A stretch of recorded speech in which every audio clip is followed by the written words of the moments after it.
اللہ نے تم سے بہت سی غنیمتوں کا وعدہ فرمایا ہے کہ تم ان کو حاصل کرو گے، پھر اس نے یہ غنیمت تمہیں جلدی سے دلوا دی اور لوگوں کے ہاتھ تم سے روک دیے۔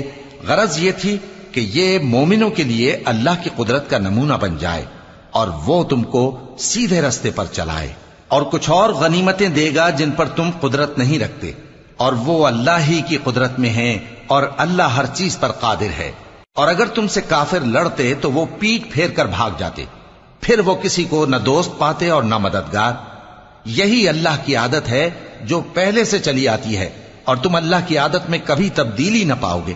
اور وہی تو ہے جس نے تم کو ان کافروں پر فتح یاب کرنے کے بعد سرحد مکہ میں ان کے ہاتھ تم سے اور تمہارے ہاتھ ان سے روک دیے، اور جو کچھ تم کرتے ہو اللہ اس کو دیکھ رہا ہے۔ یہ وہی لوگ ہیں جنہوں نے کفر کیا اور تم کو مسجد حرام سے روک دیا۔